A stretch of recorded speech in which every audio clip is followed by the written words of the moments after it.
All right, at this time, I will call to order the public hearing for the Village of Midlothian's fiscal year 2024-2025 appropriations ordinance. It's Wednesday, May 15th, 2024, and it is 6:46 PM. Roll call, please. Clerk Moskal. Trustee Burback. Here. Trustee Cavey. Here. Trustee Crowley. Here. Trustee Hilly. Trustee Johnson. Here. Trustee Killily. Here. Mayor LaRue. Here. You have a quorum, sir. Thank you, sir. So again, this hearing is specifically for our fiscal year 2024-25 appropriations ordinance. Everyone has seen it. At this time, I'm asking for any board comment. Any comments from the board on the appropriations ordinance? And bless you, Trustee Crowley. Thank you, sir. Hearing nothing from the board and seeing there's no one here from the public, obviously no public comment, so then just adjourn, right? Then at this time, I will adjourn the public hearing. Thank you.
Good evening.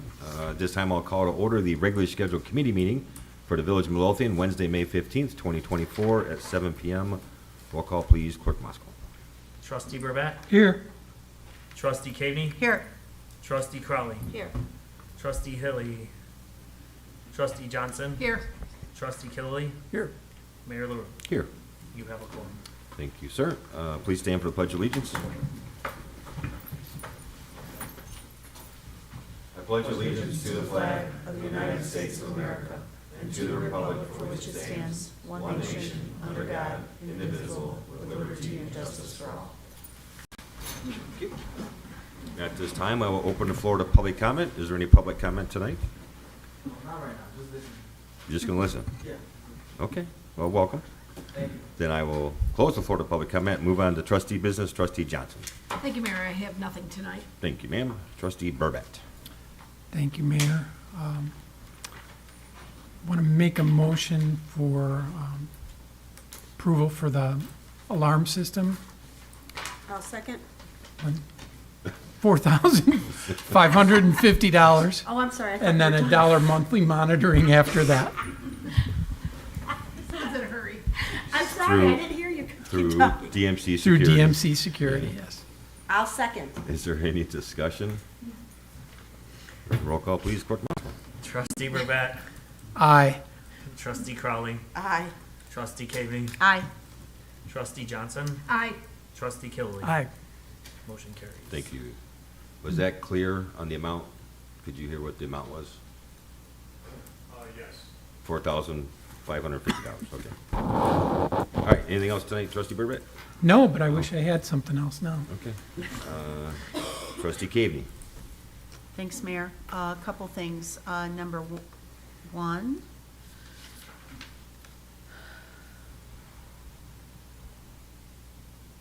I'm looking for a motion to carry over, to approve the request of Mark Surf to carry over 16 hours of vacation time.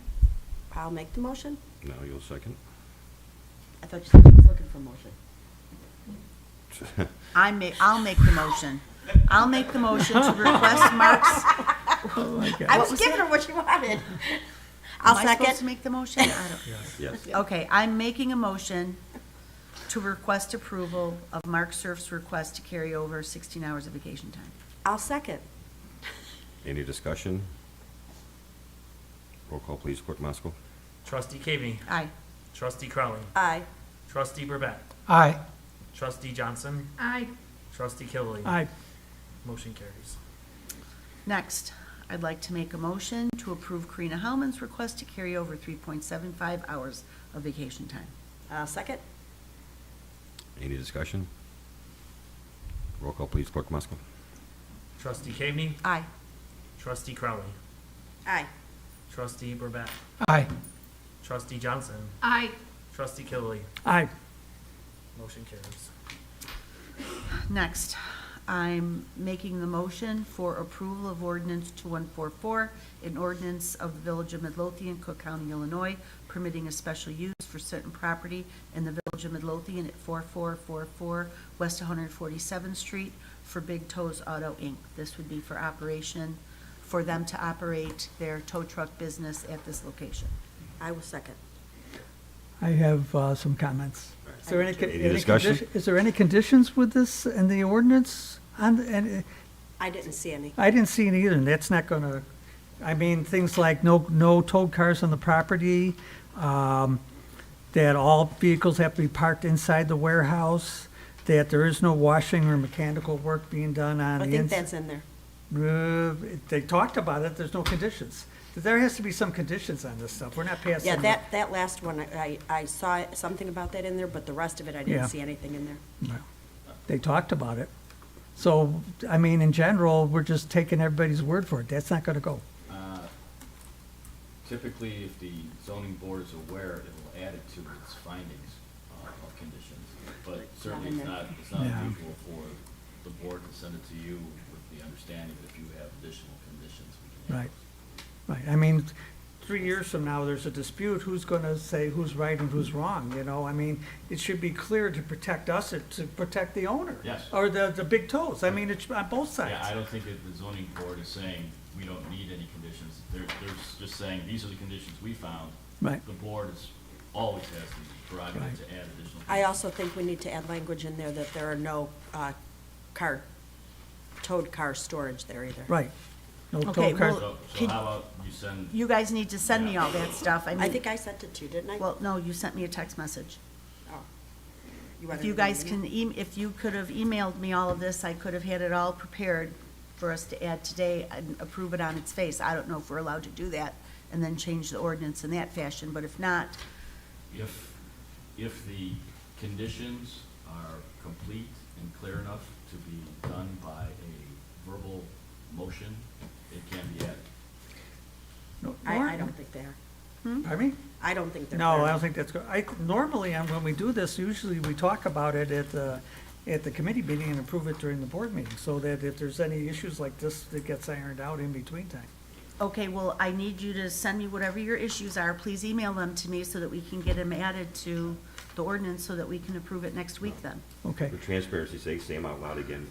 I think I agree with you. No vehicles stored outside, You're outside, everything's got to be parked on the inside, except for their personal vehicles. except for coming to the, work. like, the Employees. dispatch people. Right. Yeah, right, exactly. And then, no Now, washing or Hold mechanical. on, let me ask a question. Yeah. They have tow trucks, but they also have small pickup trucks. I saw one on the street the other day. All the little pickup trucks need to be parked inside as Well, I well? don't I'm know. just asking Yeah, for the right, distinction, right. because they have the flatbed tow trucks, they might have one or two old-fashioned That hook also trucks. is- Originally, Those what got you banned. said, Don, was no towed vehicles. That was your initial That also. statement. I think Also, yes, they can't have their flatbeds outside either, as far as Supposed to be I'm inside. concerned. Right, I'm asking for the distinction. They Work have tow vehicles. trucks. Both vehicles. And they have little pickup trucks. Both. work Both. vehicles should Okay. be inside. Okay, I'm just, But as far, and they can't have, obviously, any tow vehicles. They already said they're not gonna have any, but it's just, if something changes, it's just good to have okay, this then in front. that will be another one. No towed vehicles on the premises. All big tow trucks and pickup trucks always need to be parked inside. Right. And what No- else? No washing or mechanical, They won't be doing any mechanical work there, right, but it's just right? good to, because things Okay, happen. what if they wanted to wash their tow trucks inside?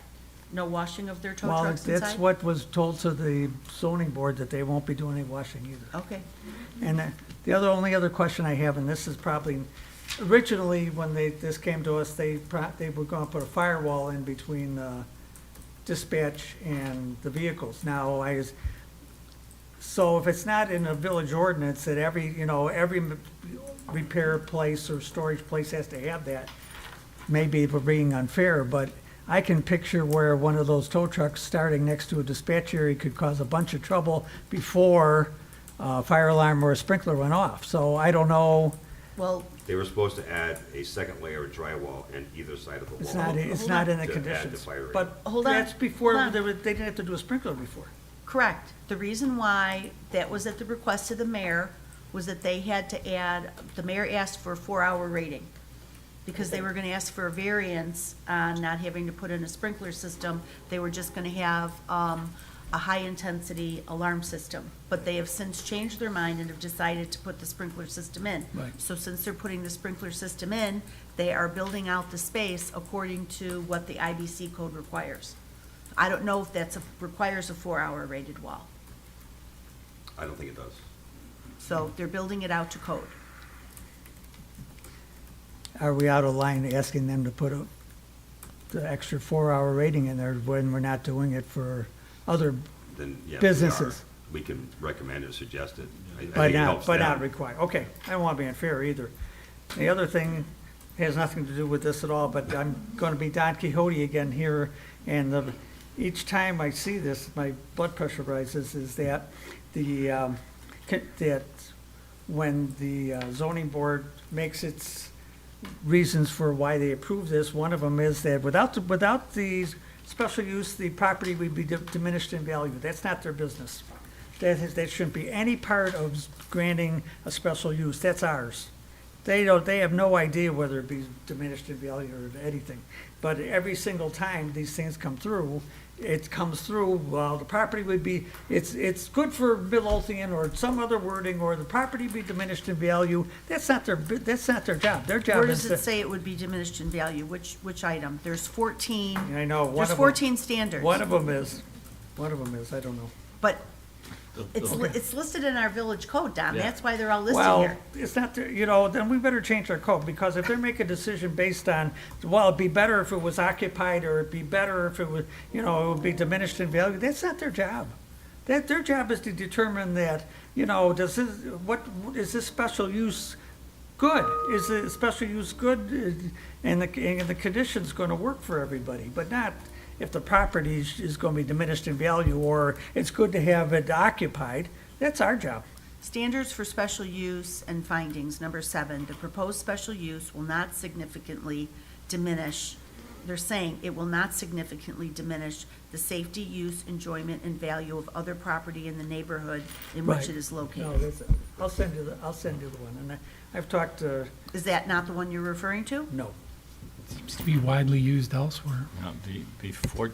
And I don't know whether you're speaking to the 14, but the 14 findings are requirements that must be made under our village code. Okay. And failing to do that opens the door for a challenge of a special use. That is the most problematic, because it has the most discretion that the zoning board and you as a board have. So typically, the special use findings are the ones that are most scrutinized, and the village code is designed to make sure that going right into it, you have reasons for why you did that. But why do they decide that? I don't understand why it's in the code. I don't know how they decide that. That's not any part of their expertise. It's not based on anything to do with the code. It's just a feeling that, well, it sounds like, this would be better if it was occupied. There's nothing they rely on there. They just, say, hey, it sounds better if it's occupied. Well, that's good. It's not, but that should be out of the code if that's the case, and I understand, okay, good. It's part of the code, but they shouldn't be deciding that. Until the code is changed, it's a legal requirement that they make that. Yeah. Okay, that's enough of my Okay. bitching. This month, we have a 5th Wednesday. So next week is the board meeting, then we won't meet for 2 weeks after that. Right. So So, if you could please send me an email, Right. anybody on the board, if you have any other conditions you would like the board at large to consider, please send them to me, and we will put them in the ordinance, and we'll revise the ordinance. But I need to get them ASAP, because I need to get them to Attorney Murphy, so he can revise it and get it back to me, and I can share it with you before it goes on the agenda. And if you just CC me, I will make sure that I have a conversation with Attorney Murphy regarding such. Okay. So then, it sounds to me like you would like to amend your motion, trustee Caveney, to say postpone this to next week? Yes, I will amend my motion to postpone this review and vote until next week's board meeting. Trustee Crowley, would you amend your second? I will. Any discussion on that? Roll call, please, Clerk Mosco, on postponing this item to next week. Trustee Cagney? Aye. Trustee Crowley? Aye. Trustee Burback? Aye. Trustee Johnson? Aye. Trustee Kilby? Aye. Motion carries. Anything else tonight, trustee Caveney? Yes, Oh. last thing, at the very, very end of the day, well, at 6:42 PM, I sent the board an email with regards to grass cutting. The vendor that we used last year waited 6 weeks to let me know that he was no longer going to be able to service the village this year. So myself and the staff were looking for other vendors, and we found a vendor, just got final communication from him yesterday. He will agree to cut the grass. I gave him a couple of addresses to start with. For example, 14730 Costner, they would charge us $200 for the first cut. Another vacant property at 149th, they would charge us $100. A vacant lot at 14916 Lawndale, they will charge us $350. Another lot on Ridgeway, they would charge us $150. That's for first cut because it's late in the season and the grass is very, very tall.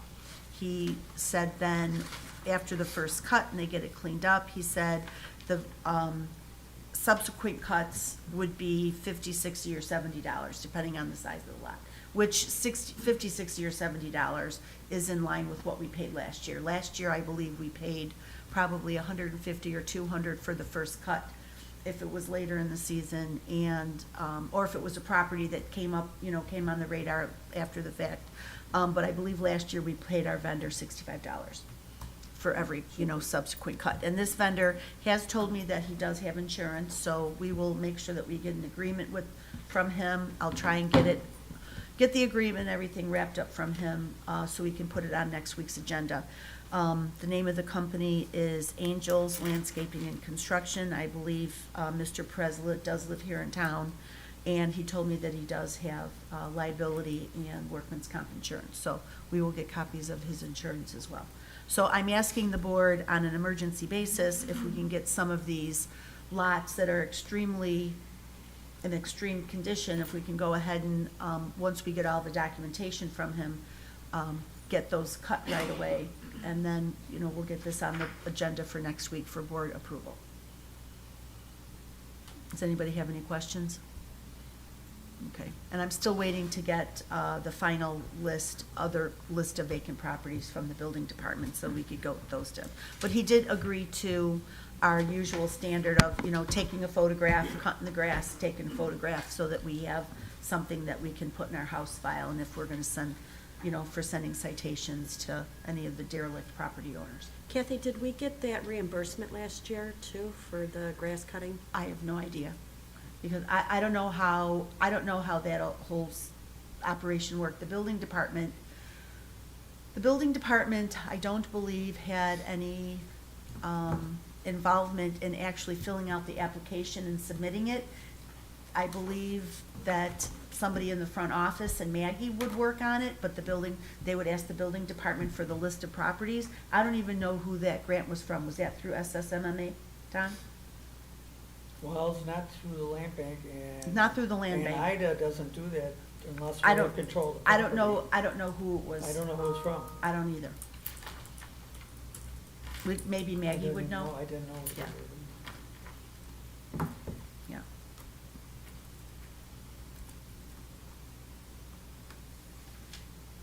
I do know that they would ask the building department at the end of the year or whatever to provide copies of all the invoices. Okay. But the building department staff never was involved in filling out any of the application paperwork, to the best of my knowledge. Okay. Okay. I'll reach out to Mr. Perez and get the documentation wrapped up. And that is all I have. Thank you, ma'am. Trustee Kilby? Two things, Mayor. First of all, there won't be a Finance Committee meeting on May 21st because of the State of the Village address on May 21st. We all want to be there. Number two is that the White Elephant 3821 West 147th is got to be demolished, so the TIF funds are going to pay for that also, so we need to get a quote from a contractor who would do that.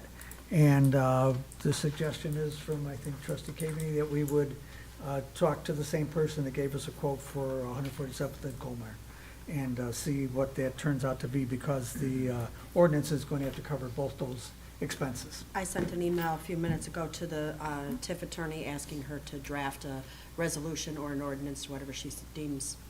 I'll just need the figures for the demolition. Okay. I have the Great. figures for the purchase. Great. Super. And that's all. Pardon me? You said you had two. Well, there was two. Oh, wait, yeah. Let's not forget about the appropriation, huh? Okay, I'd like to make a motion to approve the appropriation for corporate purposes by the Village of Midlothian, Cook County, Illinois, for fiscal year beginning May 1st, 2024, and ending April 30th, 2025. I'll second. Any discussion? Roll call, please, Clerk Moskowitz. Trustee Kilby. Aye. Trustee Crawley. Aye. Trustee Burback. Aye. Trustee Cavaney. Aye. Trustee Johnson. Aye. Motion carries. Thank you, sir. Anything else tonight, Trustee Kilby? No, sir. Thank you, sir. Trustee Crowley? I have nothing this evening, sir. Thank you, ma'am. Attorney Valadez? Nothing this evening. Okay, cool.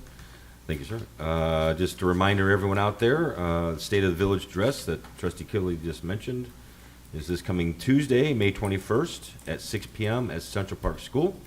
I hope you all can join us there.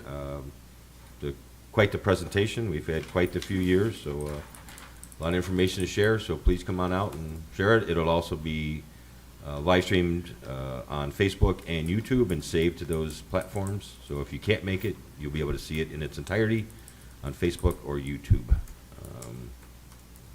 That's all I have tonight. Clerk Moskal?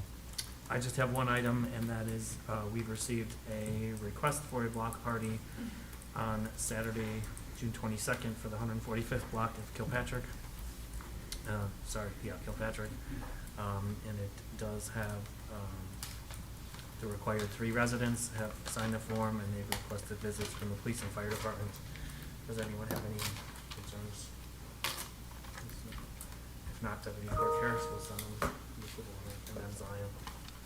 Thank you, sir. Seeing there's no further business come before the board, I'm looking for a motion to adjourn. I'll make the motion. I'll second. All in favor? Aye. All Aye. opposed? Meeting adjourned. Thank you all.